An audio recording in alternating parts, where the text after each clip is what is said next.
So in the last episode of Project ReVolt, you'll have noted that we pulled all the bolts, and all we had to do was, drop the axle.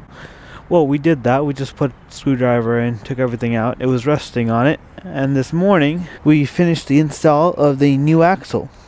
So now, all we need to do is torque everything down, and oh wow, it's already covered in spiders. I went to the Chevy dealer here in Vegas, and I got the torque settings for every single bolt in here. I'm gonna start torquing them down, but before I do that, I want to get the battery out of the car. Now, earlier you would have seen me pop the hood and put a jump pack on here and start the vehicle. Well, oddly enough, the battery of a Chevy Volt is actually not in the hood of the car. It's actually right back here. Once I move some stuff out of the way, I should be able to crawl back in here.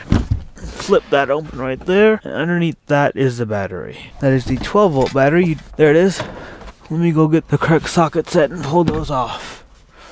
There's 2 bolts back here, 1 bolt here, and then we can lift it right up.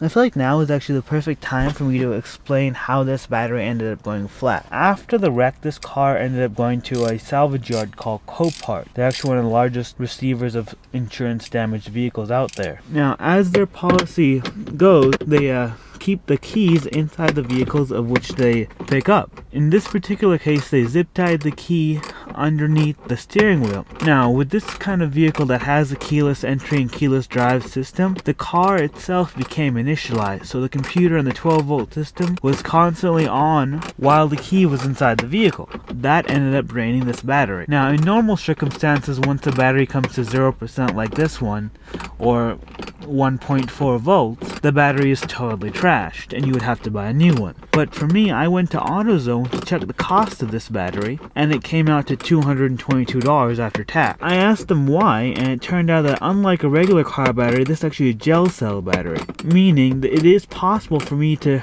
attempt to bring this battery back to life. And if it means saving $200 some, I'm going to attempt it. I'm going to use this extension to make it a little bit easier. Actually, the back of this car reminds me of a Pontiac Aztec. If you've ever actually seen one of those, they also had this dual window style setup. I always wanted one of those cars. My parents were actually about to buy one back in like 2003 or whatever when they were new. But then they decided to get a Mitsubishi Lancer instead.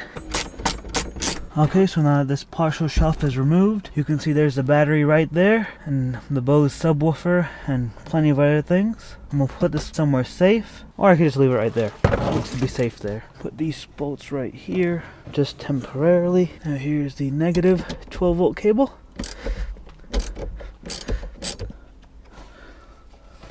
Normally you'd access this through the trunk, but given as that the trunk won't open,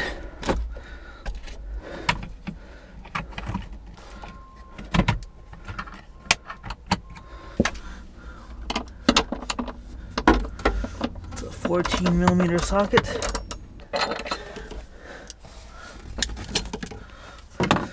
Okay, so I have not been able to find the correct socket size, so I'm going to be committing a cardinal automotive sin today, and I'm going to use an adjustable wrench. It actually works really well, wow.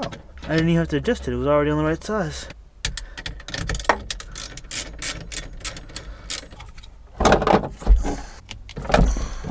Can't you open the back door? No, because I need to plug everything back in to do it. How far are you from? I'm close, I just gotta find out how to get this thing off, because I can't see the back half of the battery. Got it. You got it.